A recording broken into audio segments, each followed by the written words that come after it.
రెండోది బీజేపీ స్కామ్లు, మూడవది టీటీడీ. నేను ఎవరో ఒక ఫ్రెండ్ అంటున్నాడు ఎక్కడనో, టీటీడీని రాజకీయ ప్రయోజనాలకు వాడుకుంటున్నారు అని. దానిపైన నేను మాట్లాడాలనుకుంటున్నాను. నాలుగవది వెంకటేశ్వర యూనివర్సిటీ, ఐదవది హెల్త్ మెడికల్ కాలేజీలు, హాస్పిటళ్ళు. రాజ్యాంగ సవరణ చేయాలని భారతీయ జనతా పార్టీ ఎన్డీఏ ప్రభుత్వం ఒక ప్రపోజల్ పెట్టింది పార్లమెంట్లో అమిత్ షా తరఫున.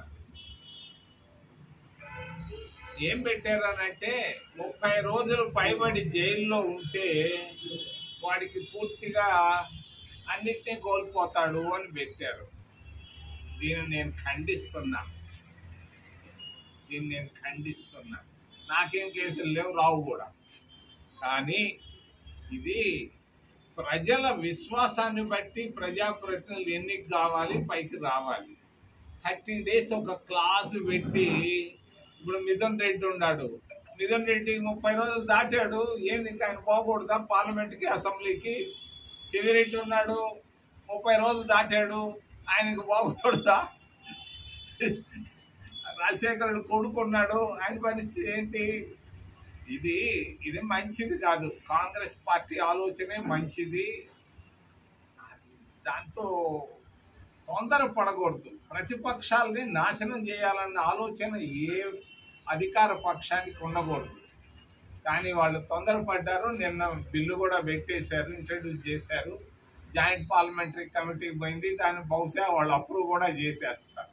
దీనివల్ల ఈ రాష్ట్రంలో నష్టపోయేది మొట్టమొదటి వ్యక్తి జగన్మోహన్ రెడ్డి.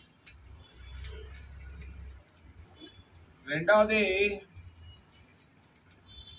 భారతీయ జనతా పార్టీ చాలా నీతివంతంగా ఉందని మరి బ్రహ్మాండంగా చెప్పుకుంటున్నారు.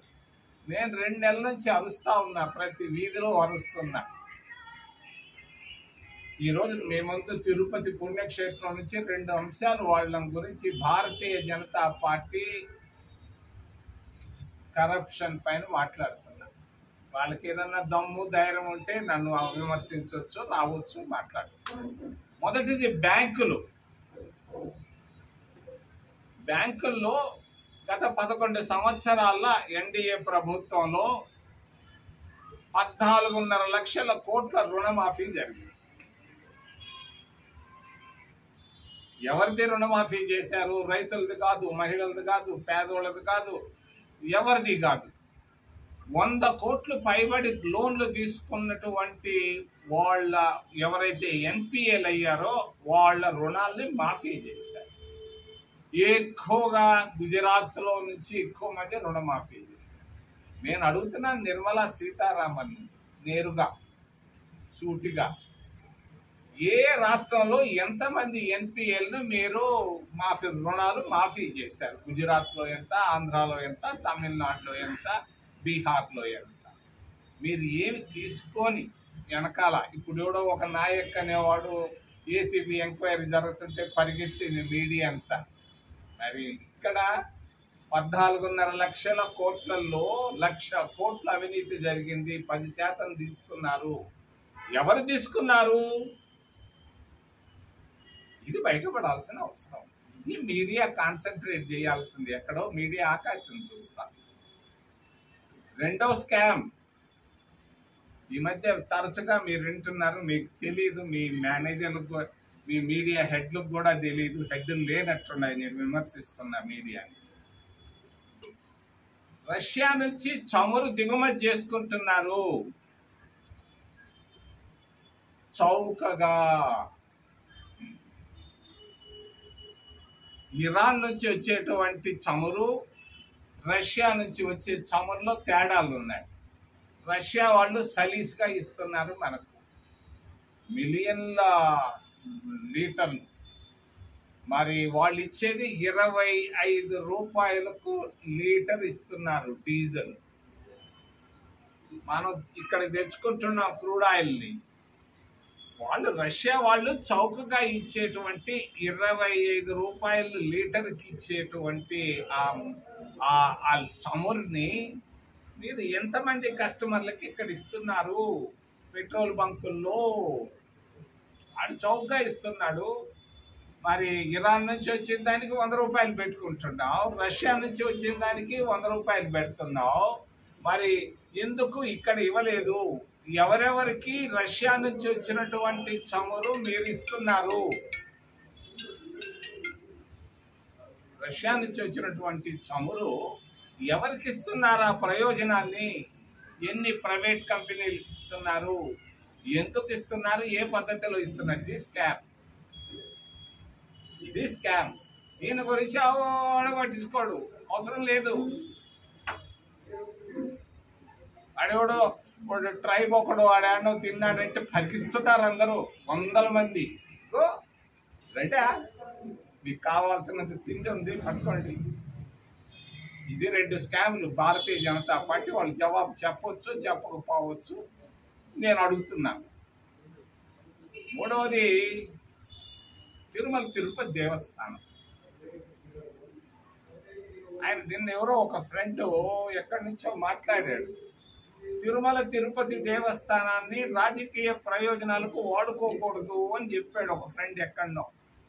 అరే, మీరు వాడుకుంటున్నదే రాజకీయ ప్రయోజనాలకి. మీకు దమ్ముందా? వాడటం లేదని చెప్పగలరా? తిరుమల తిరుపతి దేవస్థానం చెప్పలేదు. నువ్వు ఇచ్చేటువంటి బ్రేక్ దర్శనాలు కాంగ్రెస్ పార్టీ ఉన్నప్పుడు 300-500 మందికి ఇచ్చేవాళ్ళం. ఈ రోజు 7-8 వేల మందికి ఇస్తున్నారు. ఏంది ఇక్కడ? రాజకీయ నాయకుల పెత్తనం జరుగుతా ఉంది. రాజకీయ ప్రయోజనాల కొరకు బ్రేక్ దర్శనాలు వాడుకుంటున్నారు.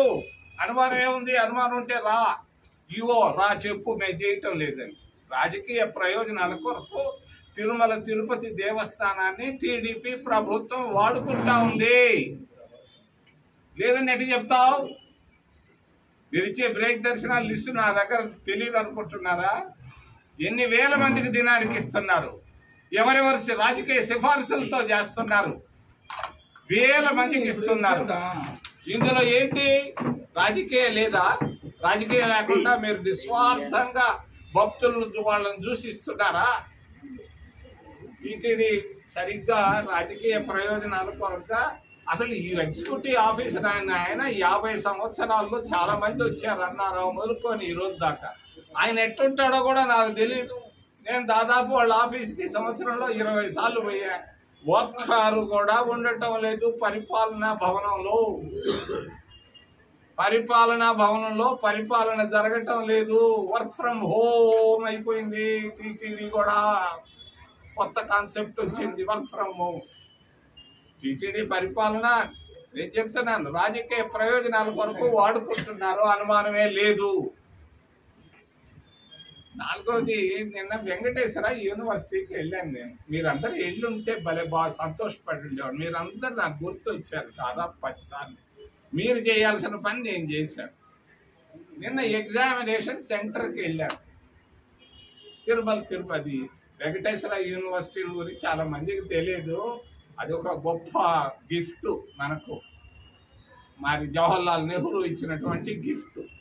ఆ గిఫ్ట్ ఎందుకు గిఫ్ట్ ఇచ్చారంటే, రాజధానిని తిరుపతి చేయమని తరిమెల్ నాగిరెడ్డి, ఎన్జీ రంగా, గౌతు లక్షణాలు సపోర్ట్ చేసి చెప్తే వద్దులే అని చెప్పి ప్రకాశం పంతులు, నీలం సంజీవ్ రెడ్డి కర్నూలుకి ఇచ్చారు. అయితే మాకు తిరుపతికి ఏమి ఇస్తామనంటే వెంకటేశ్వర యూనివర్సిటీని ఇచ్చారు. ఆ వెంకటేశ్వర యూనివర్సిటీకి వెళ్ళాను. ఆ విద్యార్థుల పరిస్థితులు అగమ్య గోచరం. మీరు రాయాల్సింది నేను చెప్తున్నాను, మీరు రాస్తే రాయండి, రాయకపోతే గమ్ముగా ఉండండి. ఆ టైం దగ్గరకు వచ్చింది. మిమ్మల్ని కూడా ఇంజక్షన్లు వేయాల్సిన అవసరం వస్తా ఉంది. 6 నెలలు అయిందయా పరీక్షలు అయ్యి. ఎంఏ, ఎంకామ్, ఎంఎస్సీలు, పోస్ట్ గ్రాడ్యుయేట్ స్టూడెంట్స్ పరీక్షలు రాసి 6 నెలలైంది.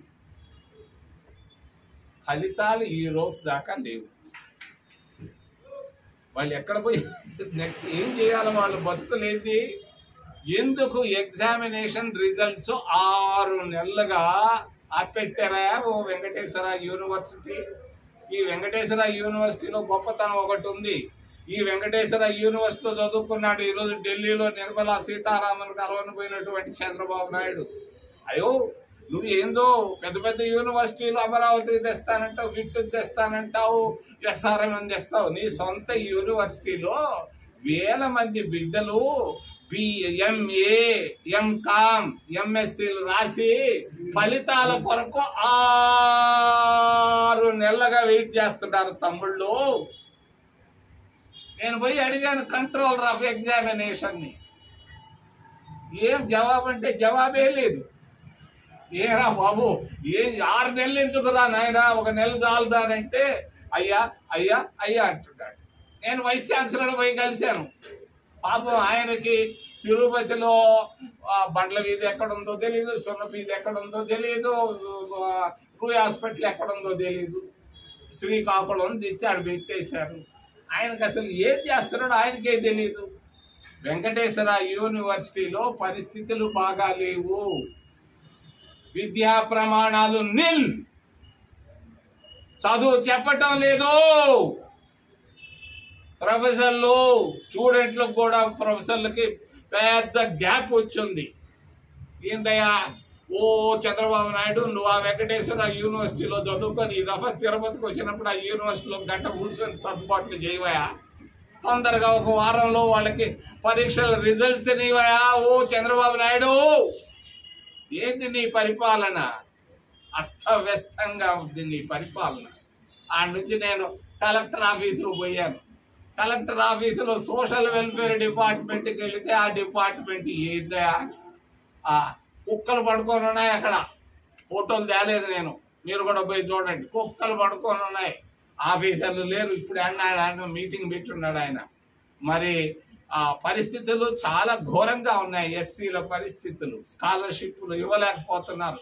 కాంగ్రెస్ పార్టీ ఉన్నప్పుడు మేము ఇచ్చినటువంటి ఫుల్ మెస్ ఛార్జెస్ లో ఈరోజు 30% ఇస్తా ఉంది కూటమి ప్రభుత్వం. వాళ్ళు కనీసం 3 పూటల్లో 1 పూట భోజనం చేయాల్సినటువంటి పరిస్థితులు మేము తెచ్చాను. ఫుల్ మెస్ ఛార్జెస్ ఇందిరాగాంధీతో ఫైట్ చేసి నేను స్టూడెంట్ గా ఉన్నప్పుడు. ఈ రోజు ఏమి ఇవ్వటం లేదు వాళ్ళకి, స్కాలర్షిప్లు సరిగ్గా రావటం లేదు. ఎస్సీ ఫైనాన్స్ కార్పొరేషన్ 0 అయిపోయింది. ఈ రోజు ఎస్సీలు ఆంధ్రప్రదేశ్ రాష్ట్రంలో 1% కాదు 20% ఉన్నారు. ప్రతి 5 మందిలో ఒకడున్నాడు. ఏం చేస్తున్నాడు చంద్రబాబు నాయుడు? ఏమయ్యా, ఎస్సీలను విభజించావు, వాళ్ళు కడుపు మంటతో తిరుగుతా ఉన్నారు ఆ ఊరు ఈ ఊరు. మరి ఎస్సీ ఫైనాన్స్ కార్పొరేషన్ ఏం చేస్తున్నావు, ఏం చేశావు? ఏంది మరి ప్రతి ఊర్లో ఒక పోర్టు ఎయిర్పోర్టు కట్టాలంటాడు. మరి ఏంది అసలు, ఏంది పరిస్థితి? ఈరోజు తిరుపతి టౌన్ లో 20 రూపాయలతో జీవితాన్ని గడుపుతున్నారు ప్రజలు. దినానికి 20 రూపాయలతో 6,000 రూపాయలు సంపాదించుకుంటున్నారు అందరూ. ఒడియాలు అమ్మి సంపాదిస్తున్నారు 6,000. కుటుంబంలో 5గురు ఉన్నారు అంటే ఎంత? ఏమైపోతా ఉంది? ఏంది నువ్వు చేసింది, సాధించింది, సాధించబోయేది?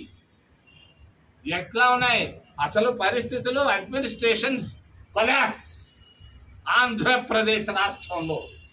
నాకు మిత్రుడు అయితే కావచ్చు కానీ వాస్తవాలు చెప్పక తప్పదు. కలెక్టర్ ఆఫీసర్లు ఉండటం లేదు. ధర్నాలు జరుగుతున్నాయి, ధర్నాలకు కూడా రావటం లేదు, మాటలు చెప్పి తప్పిస్తున్నారు. నేను ఫిజికల్లీ హ్యాండిక్యాప్డ్ వాళ్ళు 2 గంటలు కూర్చొని గేట్లు మూసేస్తే ఎవడూ లేడు, దిక్కు లేడు. పరిపాలన చాలా బాగా భిన్నంగా బలహీనంగా కనపడతా ఉంది అని తెలియజేస్తూ రూయ్ హాస్పిటల్కి వెళ్ళారు. ఆ ఇంజనీరింగ్ డిపార్ట్మెంట్ కూడా వెళ్ళారు. వాళ్ళని అడిగాను, ఫండ్ ఫ్లో ఎట్టుందంటే నిల్ అని చెప్పారు. సరే, మీ కాంగ్రెస్ పార్టీ ఉన్నప్పుడు వచ్చితే 100 కోట్లు వచ్చినాయి, ఇప్పుడు 1 రూపాయి రావటం లేదు.